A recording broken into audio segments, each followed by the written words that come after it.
Hello guys, welcome back to Traction 10.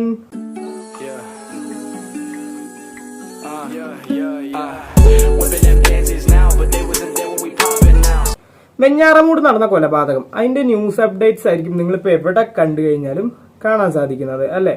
അപ്പൊ ഈ അഫാൻ എന്ന് പറയുന്ന 23-കാരൻ നടത്തിയ ക്രൂര കൊലപാതകം, അപ്പോൾ അതിന്റെ ഒരു ഫോർമാറ്റ് ഞാൻ നിങ്ങൾക്ക് പറഞ്ഞുതരാം കേട്ടോ. വീഡിയോ ആദ്യമായിട്ടാണ് കാണുന്നത് എല്ലാവരും ജസ്റ്റ് സബ്സ്ക്രൈബ് ചെയ്യുക, അടുത്തുള്ള ബെല്ലൈക്കണും കൂടെ ഒന്ന് ഇനേബിൾ ചെയ്ത് വെക്കുക. ഞാൻ ചെയ്യുന്ന പുതിയ വീഡിയോസ് ഒക്കെ നിങ്ങൾക്ക് നോട്ടിഫിക്കേഷൻ ആയിട്ട് ലഭിക്കാൻ വേണ്ടിയാണ്. പിന്നെ വീഡിയോ എല്ലാവരും ക്വാളിറ്റി കൂട്ടിയിട്ട് കാണാൻ ശ്രമിക്കുക. നമ്മളിപ്പോൾ നമുക്ക് പറ്റുന്നതിന്റെ മാക്സിമത്തിൽ നമ്മൾ ചെയ്യുന്നുണ്ട്. അപ്പോൾ എല്ലാവരും വീഡിയോ ക്വാളിറ്റി കൂട്ടിയിട്ട് കാണാൻ ശ്രമിക്കുക. വീഡിയോയിലുള്ള കുറവുകളും കാര്യങ്ങളും എല്ലാം, അതുപോലെ നിങ്ങളുടെ നിർദ്ദേശങ്ങളും കാര്യങ്ങളും നിങ്ങളുടെ അഭിപ്രായങ്ങളും എല്ലാം കമന്റ് ബോക്സിൽ രേഖപ്പെടുത്താൻ മറക്കരുത്. പലർക്കും ഇതിന്റെ അകത്ത് പല സംശയങ്ങളും പല കൺഫ്യൂഷൻസും വന്നിട്ടുണ്ടാവും. എന്താണ് സംഭവിച്ചിട്ടുണ്ടാവുക? പോലീസും അധികം വലിയ ഫൈൻഡിങ്സ് ഒന്നും ഇപ്പൊ പുറത്ത് വിടുന്നില്ല. അതുപോലെ തന്നെ ഈ വ്യക്തിയുടെ ലഹരി ഉപയോഗത്തിന്റെ കാര്യങ്ങളും കൺഫേം ആക്കേണ്ടിയിരിക്കുന്നു. എന്തായാലും ഈ വ്യക്തി കൊന്നിട്ടുള്ളത് സ്വന്തം ഫാമിലിയിൽ പെട്ട ആളുകളെ തന്നെയാണ്. സ്വന്തം കാമുകിയെ, അതുപോലെ അനിയനെ, മറ്റു കുടുംബാംഗങ്ങളെ ഒക്കെ തന്നെയാണ്. ഇവന്റെ അമ്മ ഇപ്പോ അത്യാഹിത നിലയിലായിട്ട് ഹോസ്പിറ്റലിൽ തന്നെ തുടരുന്നുണ്ട്. അങ്ങനെയാണ് നമുക്ക് അറിയാൻ പറ്റിയത്. ഓക്കെ, ഇവൻ എങ്ങനെ ഈ കൊലപാതകം നടത്തിയെന്നുള്ളതിന്റെ ഒരു രൂപം ഞാൻ നിങ്ങൾക്ക് പറഞ്ഞുതരാം. ഒരു 10:11 കൂടി ഇവന്റെ ഉമ്മ ഷമി, അതായത് ഇവന്റെ ഉമ്മ ഷമി ഇവന്റെ ഉമ്മേനെ കഴുത്ത് മുറുക്കി കൊല്ലാൻ വേണ്ടി ശ്രമിച്ചു. അതിനുശേഷം ഇവരെ വീട്ടിൽ പൂട്ടിയിടുകയും റൂമിൽ പൂട്ടിയിടുകയും ഇവൻ വീട് പുറത്ത് നിന്ന് ലോക്ക് ചെയ്തിട്ട് പോവുകയാണ് ഉണ്ടായിരുന്നത്. അതായത് ഉമ്മാനെ കൊന്നിട്ടില്ല, കൊല്ലാനുള്ള ഒരു ശ്രമം നടത്തിയായിരുന്നു ചെയ്തത്. എന്നിട്ട് റൂമിൽ ലോക്ക് ചെയ്തു. അതുപോലെ തന്നെ ഉമ്മക്ക് ക്യാൻസർ ആണ്. ഇവന്റെ ഉപ്പയാണെങ്കിൽ ഒരു നാട്ടിലില്ല, ഒരു 7-8 വർഷമായിട്ട് പുറത്താണ്. ഇയാൾക്ക് നാട്ടിൽ വരാൻ പറ്റാത്ത ഒരു സാഹചര്യമായിരുന്നു. കഴിഞ്ഞ 7 വർഷത്തോളമായിട്ട് ഇദ്ദേഹം സൗദിയിൽ തന്നെയാണ്. സൗദിയിൽ നിന്ന് ബാൻ കിട്ടിയ ഒരു വ്യക്തിയാണ് കേട്ടോ ഇയാള്. അതുകൊണ്ട് തന്നെ നാട്ടിൽ വരാൻ പറ്റാത്തൊരു സിറ്റുവേഷൻ ആയിരുന്നു. ഈ ഒരു കഴിഞ്ഞ 2 മാസത്തിന് ഇടയായിട്ട് ഇവരെല്ലാവരും കൂടെ, ഫാമിലി അംഗങ്ങളും എല്ലാവരും കൂടെ ഇദ്ദേഹത്തെ കാണാൻ വേണ്ടി പോയൊരു സംഭവമൊക്കെ ഉണ്ടായിരുന്നു. അതൊക്കെ നമ്മൾ അറിയാൻ ഇടയായിരുന്നു. ന്യൂസിൽ എവിടെയൊക്കെ നിങ്ങൾ കേട്ടിട്ടുണ്ടാവും. ഓക്കെ, ഈ വ്യക്തിക്ക് ഒരു അനിയനുണ്ട്, അവൻ 8ാം ക്ലാസ്സിലാണ് പഠിക്കുന്നത്. ഇതൊക്കെയാണ് ഇവന്റെ ഒരു ഫാമിലി സെറ്റപ്പ് എന്ന് പറഞ്ഞു കഴിഞ്ഞാൽ. ഇവന്റെ വീടുള്ള പെരുമന എന്ന് പറഞ്ഞ സ്ഥലത്ത് നിന്ന് വെഞ്ഞാറമൂടേക്ക് പോയി അവിടെ ഒരു ഫിനാൻസ് സ്ഥാപനത്തിൽ പോവുകയാണ് ഉണ്ടായിരുന്നത്. അവിടുന്ന് അവരെ പറഞ്ഞ് കൺവിൻസ് ചെയ്ത് സ്വർണം കൊണ്ടുതരാം എന്ന് പറഞ്ഞ് അവിടുന്ന് കുറച്ച് പൈസ മേടിക്കുകയുണ്ടായി. അതിനുശേഷം അവൻ അവിടുന്ന് പൈസ മേടിച്ച് ഏതാണ്ട് ഒരു 12:30 വെഞ്ഞാറമൂട് എന്ന് പറയുന്ന സ്ഥലത്ത് നിന്ന് ഇവൻ പാങ്ങോട് എന്ന് പറയുന്ന ഒരു സ്ഥലത്തേക്കാണ് നേരെ പോയത്. അതിനുശേഷം ഏതാണ്ട് ഒരു 1 മണി 1:30 കൂടി ഇവന്റെ ഉപ്പാന്റെ ഉമ്മയുണ്ട്, സൽമ ബീവി എന്ന് പറയുന്ന ഏതാണ്ട് 90-95 വയസ്സോളം വരുന്ന ഇവന്റെ ഉമ്മാന്റെ അടുത്തേക്ക് ചെല്ലുന്നു. അവിടുന്ന് പണമോ സ്വർണ്ണോ എന്തോ ആവശ്യപ്പെടുന്നുണ്ട്. ഓൾറെഡി ഇവൻ ഇത്രയും കാര്യങ്ങൾ ചെയ്തിട്ടാണ് പോയിരിക്കുന്നത്. ഉമ്മാനെ റൂമിൽ പൂട്ടിയിട്ടിട്ടുണ്ട്. അതുപോലെ ഫിനാൻസ് സ്ഥാപനത്തിൽ ചെന്ന് പൈസ മേടിച്ചിട്ടാണ് ഇവനിപ്പോ ഈ ഒരു പാങ്ങോട് എന്ന് പറഞ്ഞ സ്ഥലത്തേക്ക് ചെന്നിട്ട് ഇവന്റെ ഉപ്പാന്റെ ഉമ്മാന്റെ അടുത്ത് ആവശ്യപ്പെട്ടു. ഇപ്പൊ നിങ്ങൾക്ക് ഏതാണ്ട് കാര്യങ്ങളൊക്കെ കണക്ട് ആയി എന്ന് തോന്നുന്നു. ഇല്ല, കണക്ട് ആയിട്ടില്ല. ഞാൻ ബാക്കി കൂടെ പറയാം. എനിക്ക് തോന്നുന്നു പണമാണ് ഇവന്റെ പ്രധാന ലക്ഷ്യം എന്ന്. അത് നിങ്ങൾക്ക് ഞാൻ പറഞ്ഞു വരുമ്പോൾ തന്നെ ഏതാണ്ട് ആ കാര്യങ്ങളൊക്കെ മനസ്സിലായി തുടങ്ങും. അപ്പോൾ ആദ്യം ഉമ്മാന്റെ അടുത്ത് ചോദിച്ചു. ആ ഒരു പിടിവലി, ആ ഒരു പ്രശ്നങ്ങൾക്ക് ശേഷം കിട്ടില്ല എന്ന് ഉറപ്പായതുകൊണ്ട് നെക്സ്റ്റ് ഇവൻ ചിന്തിച്ചാണ് ഇനി അടുത്തത് എവിടുന്ന് കിട്ടും, എന്താണ്. അപ്പൊ അങ്ങനെ ആയിരിക്കും മനസ്സിൽ തെളിഞ്ഞിട്ടുണ്ടാവുക. നെക്സ്റ്റ് ഉപ്പാന്റെ ഉമ്മ, അങ്ങനെ ആയിരിക്കും അവൻ അവിടുന്ന് നേരെ അങ്ങോട്ട് പോയിട്ടുണ്ടാവുക. ഈ കാര്യങ്ങളൊക്കെ പറഞ്ഞിട്ടാവണം ഇവൻ ആദ്യമേ ഫിനാൻസ് സ്ഥാപനത്തിൽ നിന്ന് പൈസ മേടിച്ചിട്ട് വന്നിട്ടുണ്ടാവുക. പിന്നെ ഇതിൽ പ്രധാനമായിട്ട് ഞാൻ ഒരു കാര്യം പറയാം, നിങ്ങൾ ശരിക്കും ശ്രദ്ധിച്ചു നോക്കി. ഇന്നും പൈസ ചോദിക്കുന്നു, അല്ലെങ്കിൽ സ്വർണം ചോദിക്കുന്നു, അങ്ങനെ ഒരു പിടിവലി കൊടുക്കാത്തത് കൊണ്ടാവണം ഇവൻ കയ്യിലുണ്ടായിരുന്ന ഹാമർ വെച്ച് അവരുടെ തലക്കടിച്ച് കൊന്നത്. ഒരു ഫിനാൻസ് സ്ഥാപനത്തിൽ നിന്ന് പൈസ മേടിച്ചിട്ട് ഇവൻ ഒരു ഹാമറും കൂടി മേടിച്ചിട്ടോ പോയത്. അപ്പോൾ ഇവന്റെ മനസ്സിൽ ഓൾറെഡി ആ ഒരു ഉദ്ദേശം ഉണ്ടായിരുന്നു. കാരണം ഇന്ന് എങ്ങനെയെങ്കിലും പൈസ വേണം, അത് കൊന്നിട്ടായാലും കിട്ടിയേ പറ്റൂ എന്നുള്ളൊരു ചിന്ത നമുക്ക് അവിടെ ക്ലിയർ ആയി മനസ്സിലാവും. അതുകൊണ്ടാണ് ആ ഒരു ഹാമർ കയ്യിലുണ്ടായിരുന്നത്. നമുക്ക് ചിന്തിച്ചാൽ കിട്ടും കേട്ടോ. പിന്നെ മെയിനായിട്ട് നോക്കുകയാണെങ്കിൽ അവിടെ പോലീസുകാർ ചെന്ന സമയത്ത് അവിടെ ഇവന് വേണ്ട ചായ, ആ ഒരു സിറ്റുവേഷനിൽ ഇവന് വേണ്ട ചായയും കാര്യങ്ങളൊക്കെ വെച്ച് കൊടുക്കുന്ന ഒരു സംഭവം ഉണ്ടായി. അതിനർത്ഥം ആദ്യം സംസാരം ഉണ്ടായിരുന്നു എന്നാണ്. അല്ലാതെ ഇവന് ആദ്യമേ കയറി ചെന്ന് കൊല്ലണം എന്നൊരു മൈൻഡ് ആണെങ്കിൽ കയ്യിൽ ഹാമർ ഉണ്ടായിരുന്നു, ആദ്യം അത് ചെയ്യായിരുന്നു. അപ്പോൾ അവിടെ സംസാരിച്ച് കിട്ടില്ല എന്ന് ഉറപ്പ് തോന്നിയതുകൊണ്ടായിരിക്കണം ആ ഒരു കൊലപാതകം അവിടെ നടന്നിട്ടുണ്ടാവുക. അതിനുശേഷം അവന്റെ കാമുകീനെ വിളിക്കുന്നു. ഏകദേശം ഒരു 2 മണിയോട് കൂടി അവനവന്റെ വീട്ടിലേക്ക് തിരിച്ചു പോവുകയാണ് കേട്ടോ ഉണ്ടായിട്ടുള്ളത്. അതിലൊരു സംഭവം എന്ന് വെച്ചാൽ ഈ ഒരു പെൺകുട്ടി വീട്ടിൽ പറഞ്ഞ കാരണം എന്ന് വെച്ചാൽ ട്യൂഷന് പോവുക എന്ന് പറഞ്ഞിട്ടാട്ടോ, ആ ഒരു കള്ളം പറഞ്ഞിട്ടാണ് വീട്ടിൽ നിന്ന് ഇറങ്ങി ഇവനെ കാണാനായിട്ട് ഇവന്റെ വീട്ടിലേക്ക് പോയത്.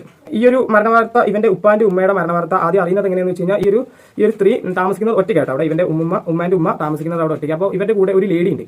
ഇവരുടെ കൂടെ വന്ന് രാത്രിയൊക്കെ കൂട്ടിന് വരുന്നതായിട്ടുള്ള ഒരു ലേഡി ഉണ്ട്. ആ ലേഡി വൈകുന്നേരം സമയത്ത് എത്തിയപ്പോഴാണ് ഇങ്ങനെ ബാത്റൂമിന്റെ സൈഡിൽ മരിച്ച് തലയിലൊക്കെ ചോര ഒഴിച്ച് ഇങ്ങനെ കിടക്കുന്നതായിട്ട് കാഴ്ച കണ്ടത്. അപ്പോൾ ഇവർ കൊലപാതകമാണെന്ന് അപ്പോൾ മനസ്സിലായിട്ടൊന്നുമില്ല. അതിനുശേഷം പോലീസുകാർ എത്തിയപ്പോഴാണ് മനസ്സിലാക്കുന്നത് ഇങ്ങനെ ഒരു സംഭവമാണെന്നുള്ളത്. അതിനുശേഷം ഇവൻ നേരെ ഏകദേശം ഒരു 2 മണിയോടുകൂടി പാങ്ങോട് എന്ന് പറയുന്ന സ്ഥലത്ത് നിന്ന് ചുള്ളാളം എന്ന് പറയുന്ന സ്ഥലത്ത് എന്ന് വെച്ച് കഴിഞ്ഞാൽ ഇവന്റെ ഉപ്പാന്റെ ബ്രദറും അതുപോലെ അദ്ദേഹത്തിന്റെ വൈഫും താമസിക്കുന്ന സ്ഥലത്തേക്ക് ഇവൻ ചെല്ലുന്നു. ഏകദേശം ഒരു 2 മണിയോട് കൂടി ചെല്ലുന്നു. ഈ ഉപ്പാന്റെ ബ്രദർ എന്ന് വെച്ച് കഴിഞ്ഞാൽ ഒരു CRPF റിട്ടയർഡ് ആയ വ്യക്തിയാണ്. ഇവിടെ ഒരു കാര്യം എന്ന് വെച്ച് കഴിഞ്ഞാൽ ഇവർ രണ്ടുപേരും മരിച്ചു കിടന്നെന്ന് വെച്ചാൽ സോഫയിൽ മരിച്ചു കിടന്നിരുന്ന രീതിയിലായിരുന്നു. അത് മാത്രമല്ല അവിടെ ഇവന് വേണ്ടിയിട്ട് ആ ഒരു സിറ്റുവേഷനിൽ ഇവന് വേണ്ടിയിട്ടുള്ള ചായയും കാര്യങ്ങളൊക്കെ വെച്ചിരുന്ന ഗ്ലാസും അതുപോലെ മറ്റു കാര്യങ്ങളൊക്കെ അവിടെ ഉണ്ടായിരുന്നു. അതിനർത്ഥം ഇവൻ ഈ ഒരു കൊലപാതകം ഇവന്റെ ഉപ്പാന്റെ ഉമ്മാനെ കൊന്നതിന് ശേഷം ആദ്യം ഉമ്മാനെ അവശയാക്കി റൂമിലിട്ട് പൂട്ടിയതിനു ശേഷം ഇവന്റെ ഉപ്പാന്റെ ഉമ്മാനെയും കൊന്ന് അതിനുശേഷം പോകുന്ന വഴിക്കാണ് ഈ ഒരു ബ്രദറിന്റെ വൈഫിന്റെയും വീട്ടിൽ കയറുന്നത്. അപ്പോൾ അവിടുന്ന് എടുത്ത സ്വർണ്ണവും കാര്യങ്ങളും പണമായാലും അത് ഇവന്റെ കയ്യിൽ തന്നെ ഉണ്ട്. അതുകൊണ്ടാണ് നേരെ ഇങ്ങോട്ട് വരുന്നത്. ഇവിടെ നിന്നും കാശോ അല്ലെങ്കിൽ മറ്റു സ്വർണ്ണം എന്തെങ്കിലുമൊക്കെ ആവശ്യപ്പെട്ടിട്ടുണ്ടാവണം. കാരണം ആദ്യമേ ഒരു ബലപ്രയോഗം നടത്തിയതിന്റെ സംഭവമൊന്നുമില്ല. കാരണം ചായയൊക്കെ കൊടുത്തിട്ടുണ്ട്. ആദ്യമേ കൊല്ലാനായിരുന്നെങ്കിൽ കയ്യിൽ ഹാമർ ഉണ്ടായിരുന്നു, ആദ്യം അത് ചെയ്യായിരുന്നു. ഇല്ല, അപ്പോൾ അത് കിട്ടില്ല എന്നുള്ളൊരു സ്റ്റാൻഡ് ഇവിടെ നിന്ന് എത്തിയതിനു ശേഷമായിരിക്കും ഇവിടെ ഒരു കൊലപാതകം നടന്നിട്ടുണ്ടാവുക. മനസ്സിലായോ? അതുപോലെ തന്നെ ഇപ്പോൾ ഇവൻ ഓൾറെഡി ഇവിടുന്ന് ഇത്രയും സ്വർണ്ണം കൊണ്ടുവന്നിട്ടുണ്ട്. അതുപോലെ ഇവിടുന്ന് എത്രയാണോ സ്വർണ്ണമാണോ അല്ലെങ്കിൽ പണമാണോ എന്താണ് കാര്യങ്ങൾ ചോദിച്ചിട്ടുണ്ടാവുക എന്ന് അന്വേഷിച്ച് അതുപോലെ ആ ഒരു ഫിനാൻഷ്യൽ സ്ഥാപനത്തിൽ നിന്നും അവിടെ നിന്നും എത്രയാണ് കൊണ്ടുവരാമെന്നൊക്കെ പറഞ്ഞു കഴിഞ്ഞാൽ അതൊക്കെ പോലീസ് അന്വേഷിച്ച് കഴിഞ്ഞാൽ നമുക്കൊരു ഐഡിയ കിട്ടും. അവർക്ക് എത്രയായിരുന്നു ആവശ്യമെന്നും അല്ലെങ്കിൽ എന്തായിരുന്നു കാര്യം എന്നുള്ളതിൻ്റെ ഒരു ചെറിയൊരു ഐഡിയ കിട്ടും. എത്രയായിരുന്നു ഇവരുടെ കയ്യിൽ ഓൾറെഡി ഉണ്ടായിരുന്ന ഈ വീട്ടുകാരുടെ എത്രയായിരുന്നു പിന്നീടും ചോദിച്ചത്, അല്ല ആവശ്യപ്പെട്ടത് എന്താണ് ആ ഫിനാൻസ് സ്ഥാപനത്തിലും ചോദിച്ചു. അങ്ങനെയൊക്കെ ഇതാക്കി കഴിഞ്ഞാൽ ഇവർക്ക് ഇച്ചിരി കൂടി എളുപ്പമായിക്കോട്ടെ കാര്യങ്ങൾ. നിങ്ങൾ തന്നെ ചിന്തിച്ചാൽ നിങ്ങൾക്ക് മനസ്സിലാവും. അതിനുശേഷം ഈ കൊലപാതകമൊക്കെ നടത്തിയതിനു ശേഷം ഇവൻ വെഞ്ഞാറമൂടുള്ള ഇവന്റെ ഗേൾ ഫ്രണ്ടിനെ വിളിക്കുകയാണ് കേട്ടോ. ഫർസാന എന്ന് പറഞ്ഞ ആ ഒരു കുട്ടീനെ വിളിക്കുകയാണ്. എന്നിട്ട് ഇവന്റെ വീട്ടിലേക്ക് വരാൻ വേണ്ടിയിട്ട് ആവശ്യപ്പെടുകയാണ്. ഇവിടെ നിന്നാണ് കേട്ടോ എനിക്കും ഒരു സംശയം തോന്നി തുടങ്ങി. നിങ്ങൾ ശ്രദ്ധിച്ചു കഴിഞ്ഞാൽ നിങ്ങൾക്ക് മനസ്സിലാവും കേട്ടോ. അങ്ങനെ ഈ കുട്ടി വീട്ടിലേക്ക് വരുന്നു. പക്ഷേ ഈ കുട്ടി വീട്ടിലൊരു കള്ളം പറഞ്ഞ് ട്യൂഷൻ എടുക്കാൻ വേണ്ടി പോകുന്നു എന്ന് പറഞ്ഞിട്ടാട്ടോ വരുന്നത്. ആ കള്ളത്തരം പറഞ്ഞിട്ടാട്ടോ ഇവന്റെ ഈ ഫർസാന എന്ന് പറഞ്ഞ കുട്ടി ഇവന്റെ വീട്ടിലേക്ക് വരുന്നത്. അങ്ങനെ ഇവൻ ഇവിടുന്ന് തിരിക്കുകയാണ്. പോകുന്ന വഴിക്ക് ഇവന്റെ അനിയന് ഏറ്റവും ഇഷ്ടപ്പെട്ട കുഴിമന്തി മേടിച്ചിട്ടാണ് വീട്ടിലേക്ക് പോകുന്നത്. അപ്പോൾ തന്നെ ഇവന് ഏകദേശം ഏതാണ്ട് കാര്യങ്ങൾ ഫിക്സ് ആയിട്ടോ. കാരണം ഇത്രയും കൊലപാതകങ്ങൾ ചെയ്തു. ഉമ്മാനെ ആവശ്യമായിട്ട് ഉമ്മയും എപ്പോൾ വേണം മരിക്കാനുള്ള സാഹചര്യത്തിൽ റൂമിലാണ്. ഇനി സ്വർണ്ണം കൊണ്ട് വലിയ കാര്യങ്ങളൊന്നുമില്ല, അപ്പോൾ ബാക്കിയുള്ളവരെയും കൂടി കൊല്ലാം, എന്നിട്ട് സ്വയം ഇതാക്കാം, അങ്ങനെയൊക്കെയുള്ള ചിന്തയിലായിരിക്കണം കേട്ടോ അവരെയും കൂടി വിളിച്ചു വരുത്തിയതും ഇവനിങ്ങനെ പോയത്. അങ്ങനെ പോകുന്ന വഴിക്ക് അനിയന് ഏറ്റവും ഇഷ്ടപ്പെട്ട കുഴിമന്തി മേടിച്ച് നേരെ വീട്ടിലേക്ക് ചെല്ലുമ്പോൾ അവിടെ ആ പെൺകുട്ടി ഉണ്ട്. ആ പെൺകുട്ടീനെയും തലക്കടിച്ച് കൊല്ലുന്നു. അതിനുശേഷം ഇവൻ കാത്തിരിക്കുകയാണ് കേട്ടോ. ഇവന്റെ അനിയൻ 4 മണിക്ക് ക്ലാസ് കഴിഞ്ഞ് വരുന്നത് വരെ ഇവന്റെ അനിയനെ കാത്തിരിക്കുന്നു. അനിയനെയും അതുപോലെ തന്നെ തലയ്ക്ക് ഹാമർ കൊണ്ട് തലക്കടിച്ച് കൊല്ലുന്നു. അതിനുശേഷം ഇവൻ നേരെ ചെല്ലുന്നത് ഇവന്റെ ഉമ്മാന്റെ മുറിയിലേക്കാണ് കേട്ടോ. പോയ സമയത്ത് ഉമ്മാനെ, അതിന് കാരണം മിക്കവാറും പോകുന്നതിന് മുമ്പ് ഉമ്മാനെ അടിച്ച് തലയ്ക്കൊക്കെ അടിച്ച് റൂമിൽ പൂട്ടിയിട്ടാണല്ലോ പോയത്. അപ്പോൾ ഉമ്മ മരിച്ചോ ഇല്ലയോ എന്ന് അറിയാനൊക്കെ വേണ്ടിയിട്ടായിരിക്കണം ഇവൻ ഉമ്മാന്റെ മുറിയിലേക്കാണ് ശേഷം പോയത്. എന്റെ ഉമ്മ മരിച്ചിട്ടില്ല കേട്ടോ, ഹോസ്പിറ്റലിലാണ്, ക്രിട്ടിക്കൽ സ്റ്റേജിലാണ് ഇപ്പോഴും തുടരുന്നത്.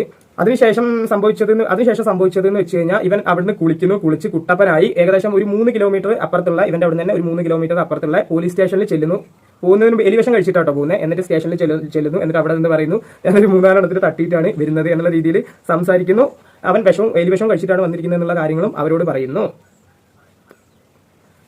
ഇനി എന്റെ കുറച്ച് സംശയങ്ങൾ പറയാം. ഇപ്പോൾ മീഡിയാസ് പറയുന്നത് എന്താണ്, ലഹരി ഉപയോഗമാണ് അല്ലെങ്കിൽ കുടുംബത്തിന്റെ കടബാധ്യതയാണ് ഇതിനൊക്കെ കാരണം എന്നാണ് മീഡിയാസ് ഇപ്പോൾ പറയുന്നത്. ഇന്നലെ ഇവന്റെ ഒരു നാട്ടുകാരൻ പറഞ്ഞൊരു കാര്യമുണ്ട്, അത് ഞാനിവിടെ ആഡ് ചെയ്യാം. നിങ്ങൾ ഈ ഒരു ക്ലിപ്പ് കണ്ടുപോയി.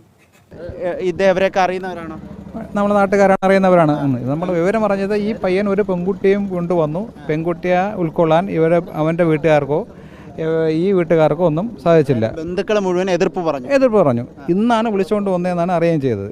ഇന്ന് വിളിച്ചത്. അപ്പോൾ ആ വൈരാഗ്യത്തിൽ ചെയ്തു. ആദ്യം അയാൾ അമ്മമ്മയുടെ അടുത്ത് പോയി അവിടുത്തെ ആഭരണം എന്തോ ആവശ്യപ്പെട്ടു. അവിടെ പോയി ഈ ഒരു വ്യക്തി പറയുന്ന കാര്യം നിങ്ങൾ ക്ലിയർ ആയിട്ട് നോട്ട് ചെയ്യണം. അവനൊരു പെൺകുട്ടീനെ വിളിച്ചുകൊണ്ട് വന്നിരുന്നു. വീട്ടുകാർക്കും കുടുംബക്കാർക്കും അതിനോട് നല്ല വിയോജിപ്പ് ഉണ്ടായിരുന്നു. അപ്പോൾ അതിന്റെ കടബാധ്യത ഇതൊക്കെ ഒരുപാട് മീഡിയാസും കാര്യങ്ങളൊക്കെ ഇന്നലെ സംസാരിക്കുന്നൊക്കെ നിങ്ങൾ ഒരുപാട് ചാനലുകളിൽ നിന്നും അവിടെ നിന്ന് ക്ലിപ്പുകളിൽ നിന്നും കാര്യങ്ങളൊക്കെ നിങ്ങൾ കണ്ടിട്ടുണ്ടാവും. ഫ്രണ്ട്സും കാര്യങ്ങളൊക്കെ പറയുന്നത് ഇതിനെക്കുറിച്ച്. എന്റെ ബന്ധുക്കൾ ഇങ്ങനെ എന്നെ പറഞ്ഞതുപോലെ എന്നെ സുഹൃത്തുണ്ട്, ഇങ്ങനെ ഒരു സ്കൂട്ടറിൽ ബൈക്കിൽ കറങ്ങുന്നുണ്ടെന്ന് പറഞ്ഞ് ഞാൻ പറഞ്ഞു. ഇപ്പൊ ലോകം എങ്ങനെയല്ലേ, ആണും പെണ്ണിട്ട് ഇങ്ങനെ ജീവിക്കുന്ന നാടല്ലേ, അതൊരു വിഷയമാക്കേണ്ട കാര്യമില്ല എന്ന് പറഞ്ഞു. നിങ്ങളൊരു പോസിറ്റീവ് ആയിട്ടാണ് അങ്ങനെ പറഞ്ഞോളൂ. ഞാനത് വിഷയമാക്കേണ്ട കാര്യമില്ല, അവര് ചിലപ്പോൾ സ്കൂളിൽ പഠിക്കുന്ന കുട്ടിയാവാം, അല്ലെങ്കിൽ എന്താണെന്ന് എനിക്ക് അറിയത്തില്ല, ഇങ്ങനെ ഞാൻ പറഞ്ഞോളൂ. ഇതിനെ കുറിച്ചുള്ള സംസാരങ്ങളൊന്നും പിന്നെ വന്നിട്ടില്ല, പറഞ്ഞിട്ടുമില്ല. പിന്നെ ആ കുട്ടി ഞങ്ങളുടെ കുറച്ച് സാമ്പത്തികം വാങ്ങിച്ചിട്ടുണ്ടായിരുന്നു. ആ പൈസയൊക്കെ ഞാൻ അയച്ചു കൊടുത്ത് കുറച്ച് ആ പൈസയൊക്കെ ഞാൻ ഇവിടെ നിന്ന് അയച്ചു, പകുതി പൈസ കൊടുത്ത് പകുതി അവന് ചെയ്ത പൈസയൊക്കെ കൊടുത്തായിരുന്നു. ഓക്കെ, എന്തെങ്കിലും ഒരു സാമ്പത്തിക ഒരു പ്രയാസം ബുദ്ധിമുട്ട് അവനിൽ ഉണ്ടായിട്ടുണ്ടല്ലേ? സാമ്പത്തിക ബുദ്ധിമുട്ട് അവനുണ്ടോ ഇല്ലെന്ന് അറിയത്തില്ല. കാര്യം എന്റെ സാമ്പത്തിക ബുദ്ധിമുട്ടേ ഉള്ളൂ, അവനങ്ങനെ സാമ്പത്തിക ബുദ്ധിമുട്ട് വരേണ്ട കാര്യമൊന്നുമില്ല. അല്ല, നിങ്ങൾ പറഞ്ഞു അവരുടെ ആ പെൺകുട്ടിയുമായിട്ട് ബന്ധപ്പെട്ടുകൊണ്ടുള്ള കുറച്ച് പൈസ വാങ്ങിച്ചാൽ പകുതി പൈസ ഞാൻ കൊടുത്ത് അയച്ചു കൊടുത്താലും പിന്നെ പകുതി പൈസ എങ്ങനെയോ അഡ്ജസ്റ്റ് കൊടുത്തു. ജോലിയൊക്കെ ഉണ്ടായിരുന്നല്ലോ, അങ്ങനെ എന്തെങ്കിലും ചെയ്ത് കൊടുത്ത് കാണുമായിരിക്കും. അല്ല, നിങ്ങൾ പറയേണ്ട ഇപ്പൊ വിരിഞ്ഞാന്ന് 2 ദിവസം മുമ്പാണ് അല്ല മോഹനായിട്ട് സംസാരിച്ചത്. മാനസിക അങ്ങനെയുള്ള ഒരു പ്രശ്നങ്ങളും. ഈ ഒരു ക്ലിപ്പ് നിങ്ങൾ കണ്ടല്ലോ, ഇത് ഗൾഫിലുള്ള ഇവന്റെ ഉപ്പ ഇന്നലെ മീഡിയാസിനോട് സംസാരിച്ച ഒരു ഭാഗമാണ്. ഇതിൽ ഇദ്ദേഹം വ്യക്തമായി പറയുന്നുണ്ട് ഇവന്റെ ഗേൾഫ്രണ്ടിന്റെ കയ്യിൽ നിന്ന് ഒരു പൈസ മേടിച്ചിരുന്നു. അപ്പൊ അതിന്റെ ഒരു പങ്ക് ഉപ്പയാണ് കൊടുത്ത് തീർത്തതെന്ന്. ബാക്കി തുക കൊടുത്ത് കാണും, അതിനും വലിയ ഉറപ്പൊന്നുമില്ല, കൊടുത്ത് കാണും എന്നാണ് പറയുന്നത്. അതുപോലെ തന്നെ ഇതിൽ മെയിനായിട്ട് നോക്കേണ്ട ഒരു കാര്യം എന്ന് വെച്ച് കഴിഞ്ഞാൽ ഇവർ തമ്മിലുള്ള പൈസേന്റെ ഡീലിംഗ്, ഇത് എത്രയാണ്, എന്താണ്, എങ്ങനെയാണ്, ഇതൊക്കെയാണ് കേട്ടോ ശരിക്കും അറിയേണ്ട കാര്യങ്ങൾ. അത് അറിഞ്ഞു കഴിഞ്ഞാൽ തന്നെ കാര്യങ്ങളൊക്കെ കൂടുതൽ എളുപ്പമായേക്കാം. ഒരു പക്ഷേ ആ പെൺകുട്ടിയുടെ വീട്ടുകാരെ അറിയുന്നതിന് മുമ്പ് ആ പൈസ തിരിച്ചു കൊടുക്കാനോ അങ്ങനെ പല കാരണങ്ങളും കൊണ്ടായേക്കാം ആ പെൺകുട്ടീനെ വീട്ടിലേക്ക് വിളിച്ചു വരുത്തിയതും ഇപ്പോൾ വീട്ടിൽ ഉമ്മേനോടായാലും ആ ഒരു സംസാരം ഉണ്ടാകുന്നതും പണം ആവശ്യപ്പെട്ടതും കിട്ടില്ല എന്ന് കണ്ടപ്പോൾ അവർ മൽപ്പിടുത്തവും അതിനുശേഷം മറ്റു വഴി എന്താണെന്ന് തെരഞ്ഞെടുത്തതും അതൊക്കെ ഇതുകൊണ്ടായിരിക്കണം കേട്ടോ. അതുപോലെ തന്നെ ഈവൻ ഈ ഒരു ഉപ്പാന്റെ ബ്രദറിനെയും വൈഫിനെയും കൊന്നതിന് ശേഷം നേരെ ഈ ഒരു ഫിനാൻസ് സ്ഥാപനത്തിലേക്ക് ചെന്ന് ഇവിടെ സ്വർണം ഏൽപ്പിച്ചു എന്നാണ് കേട്ടോ എല്ലാവർക്കും അറിയാൻ സാധിച്ചത്. ഇതുപോലെ തന്നെ ഈ ഒരു സിറ്റുവേഷനിൽ ഇവന്റെ അനിയൻ കിടന്നിരുന്ന ആ ഒരു ബോഡിയുടെ ചുറ്റൊക്കെ പൈസയൊക്കെ വീണ് കിടക്കുന്നുണ്ടായിരുന്നു കേട്ടോ. ഈ ഒരു ഉപ്പാന്റെ ബ്രദറായാലും വൈഫായാലും ഇവരോട് സിറ്റുവേഷനും കാര്യങ്ങളൊക്കെ സംസാരിച്ചപ്പോൾ ഇവരുടെ ഭാഗത്തുനിന്ന് സഹായം ഒന്നും ഉണ്ടാവില്ല എന്ന് കണ്ടപ്പോൾ അതിന്റെ ഒരു ദേഷ്യവും വന്ന് കാണണം. ഇതൊക്കെ കാണുമ്പോൾ നമുക്ക് കൂട്ടി വായിക്കുമ്പോൾ നമുക്ക് മനസ്സിലാവുന്ന ഒരു കാര്യം, ഈ അഫാൻ എന്ന് പറഞ്ഞ ഈ ഒരു വ്യക്തിക്ക് പൈസേന്റെ വലിയ അത്യാവശ്യമാണ് അന്ന് ഉണ്ടാവേണ്ടത്. അതുകൊണ്ട് തന്നെയാണ് ആരെ കൊന്നിട്ടായാലും ഒന്നെങ്കിൽ ഏതെങ്കിലും ഒരു എന്താ പറയുക ഒരു ഓൺലൈൻ പ്ലാറ്റ്ഫോമോ എന്തെങ്കിലും ബെറ്റിങ്ങോ അതുപോലുള്ള വല്ല കാരണങ്ങളും കൊണ്ടുണ്ടായ വലിയ സാമ്പത്തിക ഇടപാട് അങ്ങനെ എന്തെങ്കിലും ആയിരിക്കണം, അല്ലെങ്കിൽ ലഹരി ഉപയോഗവുമായി ബന്ധപ്പെട്ട വല്ല കാരണങ്ങളും ആയിരിക്കണം, അതുപോലുള്ള മറ്റെന്തെങ്കിലും ഒരു കാരണമായിരിക്കണം എന്നാണ് എനിക്ക് ഇതിൽ നിന്ന് തോന്നുന്ന ഒരു കാര്യം. ഗൈസ്, വീണ്ടും ഒരു വീഡിയോ ആയിട്ട് അടുത്ത ദിവസം വീണ്ടും നമുക്ക് കാണാം. ഈ വീഡിയോ ഇവിടെ വെച്ച് അവസാനിപ്പിക്കുകയാണ്. വീഡിയോ ഇഷ്ടപ്പെട്ട ലൈക്ക് ചെയ്യുക, ഷെയർ ചെയ്യുക, കമന്റ് ചെയ്യുക. വീഡിയോയിലുള്ള കുറവുകളും കാര്യങ്ങളൊക്കെ നിങ്ങൾ കമന്റ് രൂപത്തിൽ അറിയിക്കുക. So guys,